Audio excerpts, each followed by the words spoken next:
Okay, now, everybody's entitled to do dumb things. But what is it Dewey said? You know, my right to swing my fist ends at the point of your nose. I'm afraid if they go ahead, there's going to be some innocents dragged into this. There's going to be some collateral damage.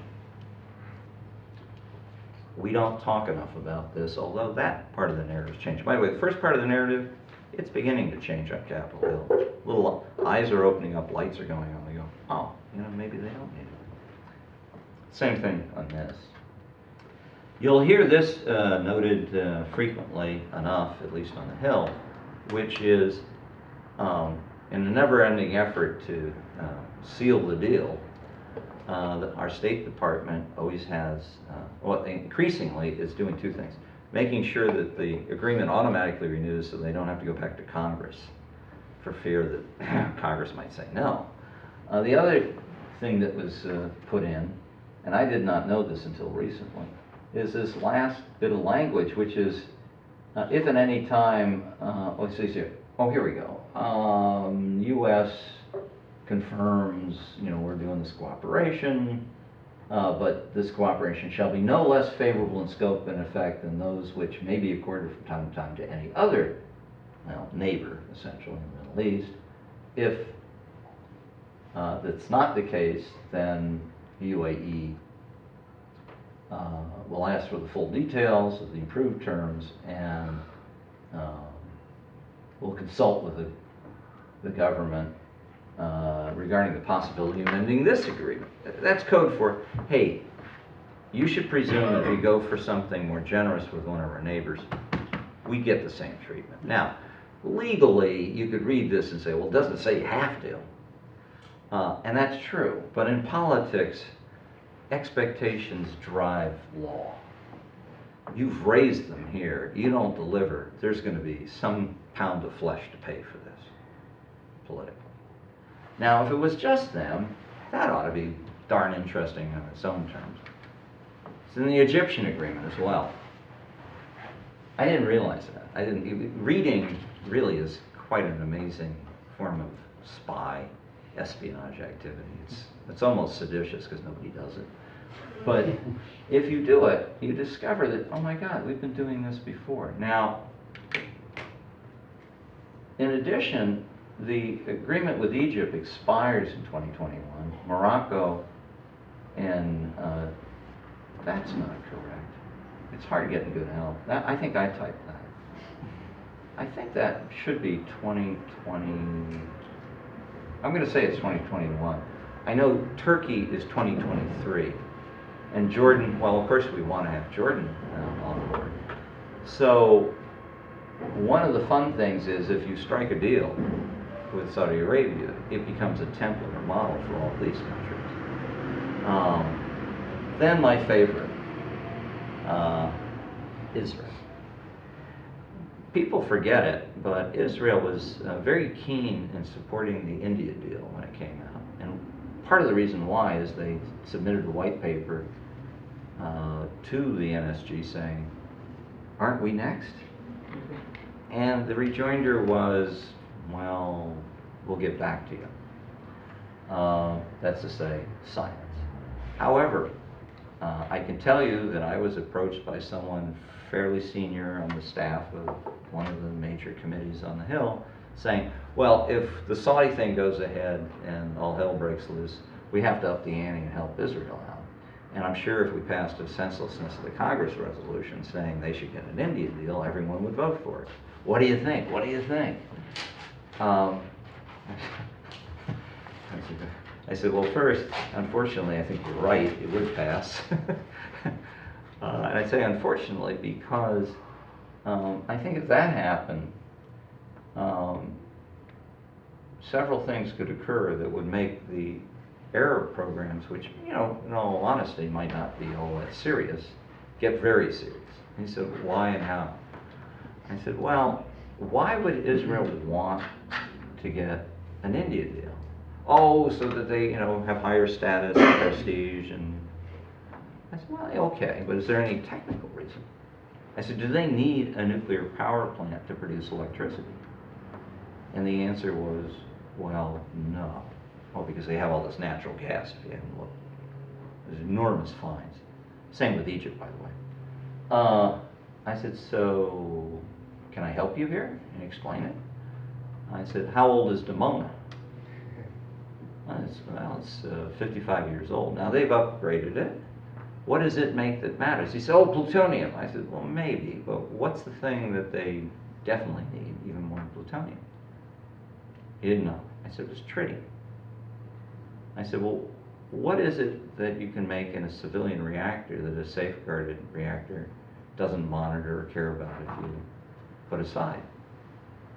And he said, really? I said, yeah, it's tritium. I said, once that gets out, and it's not a classified point, it's going to outrage a lot of people, including a lot of Arabs. And I think you're going to inherit a whirlwind. Now, I don't know that the Israelis want to do this. I would advise them against it. But all of this is in potentia in play. This one doesn't end well. Then you have this. Whether you're for nixing or fixing, it's going to be an interesting counterpart if you reach an agreement before you nix or fix. I would think that the order of battle would be nixing or fixing and then seeing what you got, and that ought to be controlling the terms of what you do for this deal. Newsflash, they have a text. The Saudis have a text. So apparently we didn't wait. I think that's pretty wild.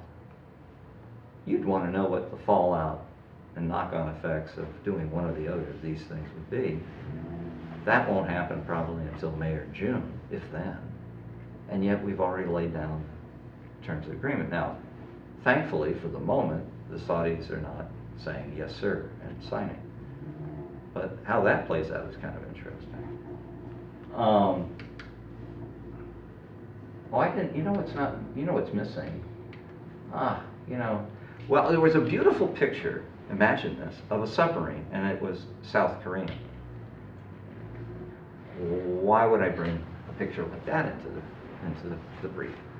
Well, one of the key contractors, as we'll find momentarily, is the South Koreans. They have a leg up, I think, on possibly building something there. One of two reactors. There's something called the small modular. What does the A stand for? It's a small modular reactor. It's an old combustion engineering design.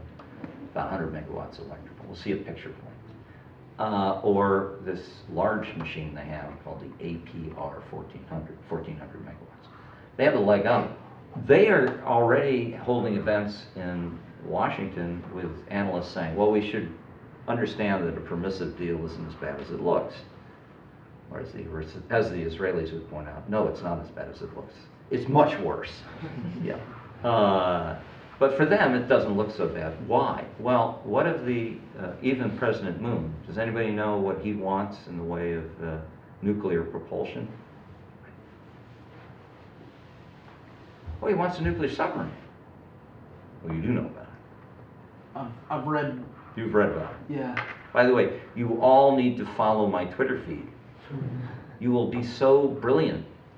They won't know what to do with you. Well, they'll make you teach part-time here. I think I'm kidding. Anyway, you're not. Okay, you heard it right from there. You're not. Okay, so he says he wants a nuclear submarine. Well, what do you need for a nuclear submarine, General? Enriched uranium. I've never heard of any. Well, maybe the Russians have plutonium. No, it's always enriched uranium. All right, well, there you have it. Could it be that if we cut a deal that allows Saudi Arabia to enrich uranium, Mr. Moon or his successor might come to us and say, come on, we're a security ally. Where's ours? So the knock-on effects of this are pretty big. I always like putting this up. And this is, he is our new Shah of Saudi Arabia. That did not work out so well. We are dealing with the fallout from leaning very heavily on this fellow now, so many decades later. How will this work? We don't know. Okay, but why are we willing to take this risk? The new math. This is the point I opened up with. What's going on is basically no one's saying this. Well, a few people are saying it, pundits are saying it, but behind the scenes you've got to imagine this thought is in the background, if not explicitly in the foreground, and that is, well, nonproliferation is kind of a joke. The NPT is kind of a joke. The IEA is kind of a joke. So we got to get serious. And the way you get serious is you say, well, instead of relying on those things or wagging our finger, what we'll do is we'll push the needle 180 degrees in the other direction. And what we'll say is, if Iran gets a weapons option, which it sort of has, and gets a bomb, what we do is we have enhanced deterrence by having our neighbor, who we like, get an option or a bomb as well. And then if you have one weapons option and one bomb that's Iranian, and you have one weapons option or bomb that's Saudi Arabian, you add them together, you get 0. They neutralize. You didn't know that. It's called deterrence. Yeah. All right, we're big on deterrence. I bet you there's a course somewhere where they talk about that. Deterrence. It's a magical thing. All right. See, now, it could be, though, that old math would tell you that those are 2. You put 1 plus 1 is 2. But in the Middle East, maybe the way to look at it is 1 plus 1 is more than 2. Or maybe it's not even the Middle East, it's in the world. This math is being debated sub silento without being discussed explicitly enough in my book. But this is what's driving this. And the reason I say that, oh, here it is. Oh, neato. Okay. All right. At least you can see the submarine. That's a conventional one, but you know, they're ready to make it propelled with something else.